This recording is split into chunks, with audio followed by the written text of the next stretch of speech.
আরে, মনে হচ্ছে ভাতিজা এদিকে আসতেছে। ভাতিজা, কই চললে? চাচা, বাজার থেকে আসতেছি। কেন, বাজারে কিসের লেগে গেছিলা? চাচা, এইবারে বাড়িতে লাউ গাছ লাগাইছিলাম। ভালো করছোস। বাড়িতে পয়সা না থাকা কিছু করা ভালো।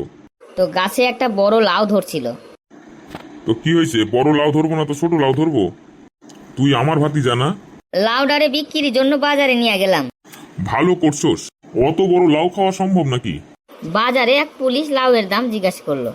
পুলিশ হইলেও তো তার বাজার সদাই করা লাগে, দাম জিজ্ঞাসা করবো না তো কি করব? আমি 500 টাকা দাম চাইলাম। অত বড় লাউ 500 টাকা চাইবি না তো কি 50 টাকা চাইবি? পুলিশ বলল 10 টাকায় দেবেন। ঠিকই তো বলছে। একটা লাউ কি পুলিশ 500 টাকায় নিব? আমি বললাম, বাপের জন্মে লাউ খাইছেন? ভালো করছোস। তুই আমার ভাতিজা না? তুই কি পুলিশে ভয় পাইয়া কথা বলবি? 500 টাকার লাউ রে সে 10 টাকা কয়?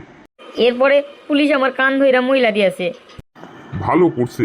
তুই পুলিশের সাথে বেয়াদবি করবি আর সে কি তোরে আদর করবে? পরে পুলিশ আমারে থানায় লইয়া গেল। হ্যাঁ, পুলিশ তো থানায় লইব। সে কি তোরে তার শ্বশুর বাড়ি নেব? তারপর বড় দারোগা এসে আমাকে ছেড়ে দিল। বড় দারোগা তোরে ছাড়বো, এটাই তো স্বাভাবিক। দেখতে হইব না তুই কার ভাতিজা।